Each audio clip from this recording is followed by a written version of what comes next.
A chuva fina que caía sobre a estrada velha parecia varrer o sertão, trazendo aquele cheiro de terra molhada que todo nordestino carrega como lembrança de infância. Era fim de tarde quando o céu ficou cor de chumbo, e a paisagem, antes dourada pelo sol, ganhou um tom melancólico, quase triste.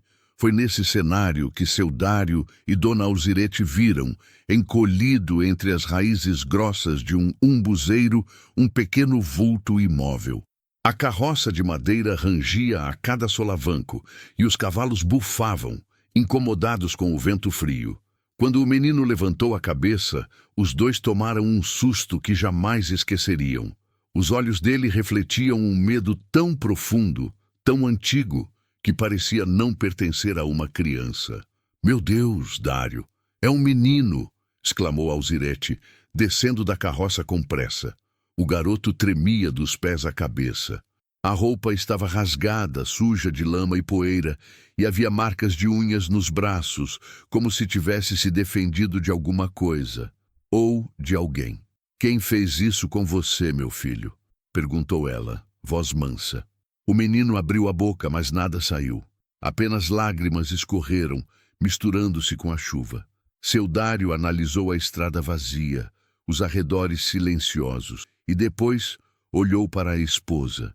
O homem era duro, não era de conversa, mas o coração sempre foi maior que o corpo. "Bota ele na carroça. Aqui não vai ficar, não." E assim começou a história de Miguel, o menino sem passado que ganharia não apenas abrigo, mas uma família inteira. A fazenda ficava no alto de uma colina suave, rodeada por mandacarus, juazeiros e campos abertos onde o vento corria livre. Era uma fazenda antiga, construída pelo avô de Dário, um matuto conhecido por sua coragem e por suas histórias assustadoras sobre criaturas da noite. Miguel cresceu ali como um filho. Era um menino quieto, mas atento, daqueles que observam tudo. Em pouco tempo, aprendeu a ajudar na lida. Alimentava os bodes, carregava baldes de água, penteava os cavalos com naturalidade. Parecia até que tinha nascido ali, mas havia algo nele, algo que ninguém conseguia explicar. Ele sentia cheiro de chuva antes de qualquer outra pessoa. Sabia quando uma reis ia adoecer só de passar a mão no lombo. Os cachorros da fazenda nunca latiam para ele, mas também não chegavam perto demais. Mantinham distância, rosnando baixo, como se reconhecessem uma força adormecida. Uma noite na varanda, Alzirete comentou com o marido: "Aquele menino tem uma intuição que não é desse mundo, Dário." Ele assentiu, com o olhar perdido no horizonte. "Tem, sim, mas não é coisa ruim, não." Mas havia um detalhe que só os dois sabiam. Ao encontrarem Miguel, notaram que na altura da costela, quase na lateral do corpo, havia uma marca estranha. Um desenho irregular, como se fosse o contorno de uma pata, mas não de cachorro. Era maior, mais larga, como um símbolo nascido com ele. Eles nunca tocaram no assunto. Quando Miguel completou 13 anos, um vaqueiro chegou com a notícia: "Tem um casal ali na porteira dizendo que é pai e mãe do menino." O Miguel, o mundo do garoto parou. Ele não se lembrava do rosto deles. Apenas de sombras, gritos, cheiro de medo. Quando os pais biológicos apareceram, carregavam no rosto um misto estranho de culpa e alívio. Ele tinha traços deles, o formato dos olhos do homem, a boca da mulher, mas havia uma distância enorme entre eles, como se fossem estranhos que se reconhecem apenas pela aparência. "Filho", disse a mulher, com os olhos marejados. Miguel não soube responder. Dário, percebendo o conflito, respirou fundo. "Se quiserem ficar por aqui, tem espaço. Mas o menino é daqui também." O casal aceitou. Mudaram-se para uma casa pequena na parte baixa da fazenda. Pareciam querer recomeçar, mas algo nos olhos deles dizia que carregavam um segredo pesado. Os primeiros dias foram pacíficos, mas quando a lua começou a crescer no céu, uma sensação estranha tomou Miguel. Era como se algo dentro dele acordasse, esticasse os músculos, respirasse fundo. Na primeira noite de lua quase cheia, ele acordou suado, com a camisa rasgada, terra nas unhas e um gosto metálico na boca. Seu corpo doía como se tivesse corrido a madrugada inteira. Na segunda noite, galinhas desapareceram e o galinheiro amanheceu destruído. O povo da fazenda murmurava: deve ser onça. Mas Dário, velho conhecedor da mata, discordava. Onça não entra assim. Não pula cerca desse jeito. Isso aqui é outra coisa. Miguel sentia vergonha, sentia medo. E algo profundo dentro dele parecia querer romper a carne. Na noite da lua cheia, o inevitável aconteceu. Miguel caiu no terreiro, arquejando de dor. O corpo pulsava, os ossos doíam. Ele tentou gritar, mas o som saiu rouco, animal. Os pais biológicos correram até ele desesperados. "O que você fez com esse menino?" gritou Alzirete, mas o homem sacudiu a cabeça apavorado. "A gente tentou evitar, mas ele já nasceu com isso. É a marca do velho Lua Torta." O nome caiu como uma pedra no coração de Dário. Lua Torta era uma lenda do sertão. Um homem amaldiçoado que virava fera nas noites de lua cheia. Dizia-se que ele rondava as fazendas, correndo silencioso entre os espinhos. Era história para assustar criança, mas ali, naquele instante, a lenda respirava diante deles. Miguel ergueu o rosto. O olho direito brilhava amarelo. Selvagem, vivo. A marca na costela se expandia, avermelhada, como se queimasse a carne por dentro. E então ele mudou. A espinha envergou, os dedos estalaram, as unhas cresceram. Um urro profundo ecoou pela fazenda, fazendo os cavalos empinarem e os cachorros fugirem. Dário deu um passo à frente. Não tremia, não recuava. "Seja o que você for, você é meu filho, Miguel." A criatura, metade menino, metade fera, olhou para ele, e naquele breve segundo os olhos voltaram a ser humanos, reconhecendo amor, reconhecendo casa, e num salto fugiu para o mato. Alzirete caiu de joelhos, chorando. Dário apenas sussurrou: "A maldição voltou, mas não vai levar meu menino." A notícia da transformação de Miguel percorreu a fazenda como vento forte antes da chuva. Ninguém falou diretamente, mas todos sabiam. Algo terrível havia acontecido na noite da lua cheia. A quebra das cercas, os gritos dos animais, o rastro deixado na terra, um rastro grande demais para ser de cachorro, estreito demais para ser de onça, deixaram os vaqueiros inquietos.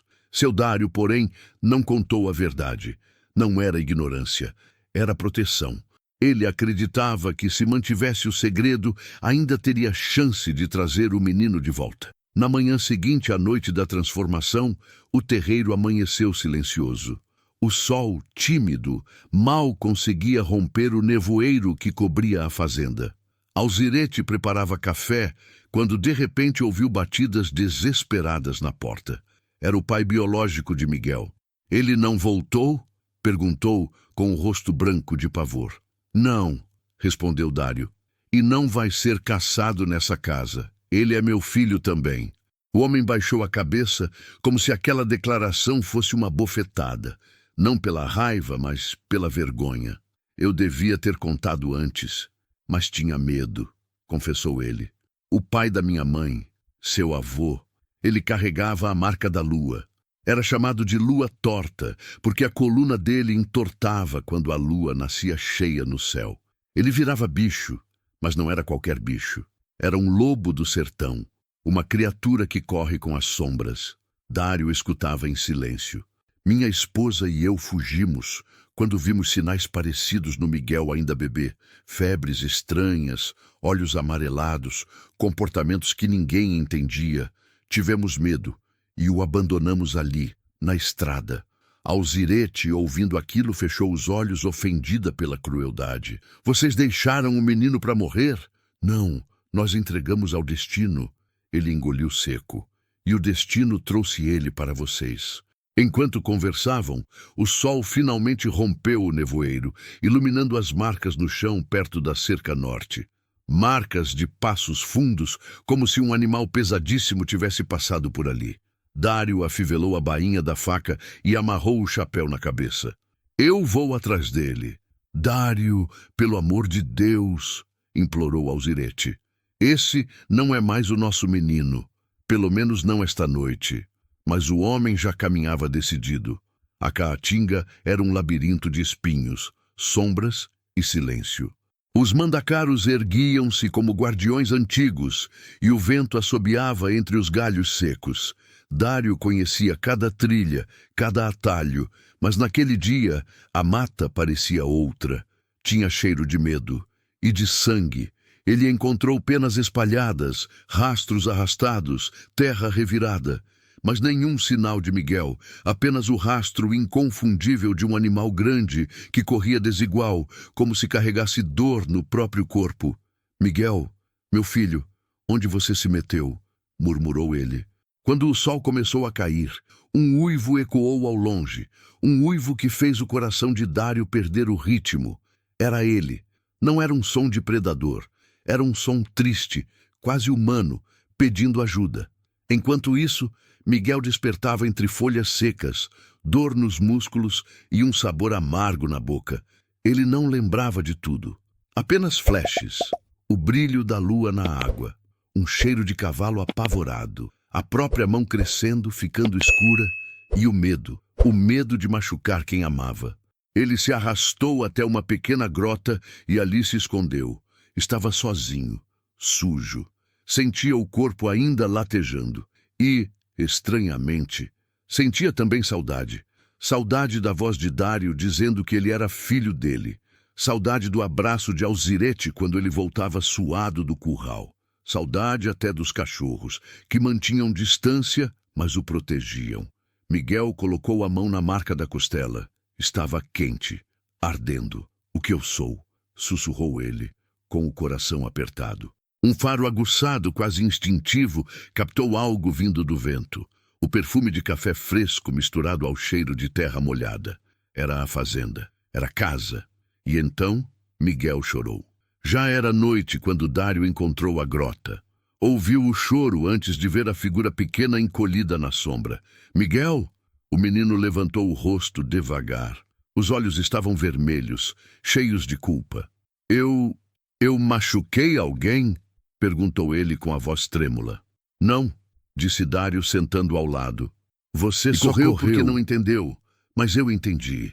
E estou aqui. Miguel respirava rápido, como se tivesse medo até do próprio pai de criação. Eu sou um monstro, pai. A palavra atingiu Dário como uma chibatada. Olhe para mim. Ele segurou o rosto do menino. Monstro é quem abandona.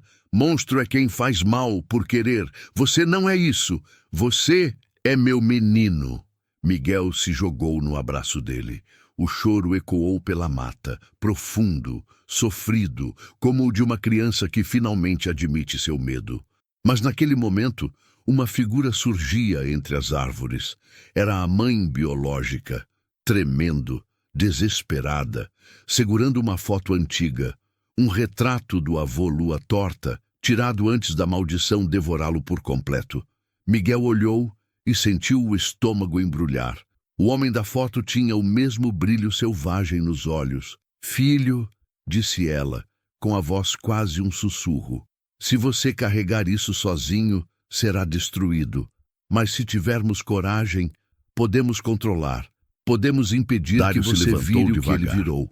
Ninguém aqui vai transformar esse menino numa fera acorrentada. Se ele tiver que aprender a lidar com isso, será do nosso jeito. Com amor, com firmeza e com fé. A mulher apenas assentiu, envergonhada, mas aliviada. Miguel enxugou as lágrimas e olhou para os dois lados, o passado e o presente, a herança e a escolha. E pela primeira vez, entendeu. Ele não estava sozinho. Eles voltaram para a fazenda devagar, com Miguel apoiado no braço do pai de criação, enquanto a mãe biológica chorava baixinho atrás deles. Quando chegaram no terreiro, as lamparinas estavam acesas. Alzirete correu e abraçou o menino forte, como se ele tivesse renascido. Nunca mais desapareça assim, pediu ela. Eu prometo, respondeu Miguel, mas a promessa não era simples, porque algo dentro dele murmurava baixo, como uma fera adormecida esperando outra lua cheia. Miguel não sabia o futuro. Mas sabia uma coisa: a maldição do avô não seria maior que o amor que o criou. E com essa certeza, respirou fundo, pronto para enfrentar o que viria. A lua voltou a crescer no céu dias depois, silenciosa como sempre. Mas agora, Miguel já não olhava para ela como antes. Ele sabia que cada fase carregava um perigo, que a luz prateada podia acordar aquilo que dormia dentro dele. Mas sabia também que não precisava enfrentar sozinho. Na manhã seguinte ao retorno, Dário chamou todos da fazenda para uma reunião. O terreiro estava cheio. Vaqueiros, ajudantes, até os cães se amontoaram, farejando o ar pesado. Miguel ficou ao lado de Alzirete, sentindo um frio no estômago. Meu povo, começou Dário com voz forte, coisas estranhas aconteceram aqui. Eu não vou explicar tudo agora. Mas quero que saibam, ninguém vai tocar um dedo nesse menino. Ele é meu filho, e quem mexer com ele, mexe comigo. Os homens se entreolharam, desconfiados, mas não ousaram discutir com o fazendeiro. E assim, um pacto silencioso foi firmado. Foi então que a mãe biológica de Miguel sugeriu algo inesperado. Quando meu avô ainda era meio humano, ele dizia que conseguia controlar um pouco. Não evitar a transformação, mas direcionar o impulso. Domar a fúria. Ele fazia isso com treinamento. Treinamento? Perguntou Dário. Força, foco, instinto guiado. Se Miguel aprender a ouvir o que vem de dentro, pode impedir que a fera tome conta. E assim começaram os dias mais difíceis da vida do menino. Miguel levantava antes do sol, corria descalço pela terra seca, escalava rochas, atravessava cercas, desviava de galhos, como se treinasse para sobreviver a si mesmo. Dário o seguia de perto, sempre firme, sempre paciente. A mãe biológica observava de longe, anotando até a respiração dele. Mas era à noite que o verdadeiro desafio acontecia. Eles sentavam na varanda, deixando a lua iluminar o rosto do menino. "O que você sente agora, Miguel?" perguntava Alzirete. Ele fechava os olhos. "Fome, mas não de comida. Medo, mas não de mim. É como um lobo andando dentro do meu peito." Dário apertava o ombro do menino. "Então não lute contra ele. Ouça, conheça. O que conhecemos, controlamos." Miguel tentava. Respirava fundo. E embora o brilho amarelo às vezes surgisse no canto dos olhos, ele sempre conseguia apagar. Até a véspera da próxima lua cheia. A lua começou a subir no céu e um vento diferente soprou sobre a fazenda. Os animais ficaram inquietos, os cães uivaram, e Miguel sentiu o corpo tremer outra vez, mas desta vez não fugiu. "Pai, fica perto de mim", pediu ele com a voz falhando. Dário colocou a mão no peito do menino. "Eu prometi que não ia deixar você sozinho. E promessa é promessa." A mãe biológica se aproximou. "Se doer, respira. Se mudar, segura o foco na gente. Você não é só a maldição. Você é amor. Você é a escolha." Miguel caiu de joelhos. A transformação começou como sempre. Dor na coluna, respiração rápida, visão turva. Mas havia algo diferente. Desta vez, ele lutava. Não contra o lobo, mas para permanecer consciente. O uivo que saiu da garganta dele foi metade humano, metade fera. A espinha estalou, o corpo cresceu, as unhas se alongaram, mas os olhos não se perderam.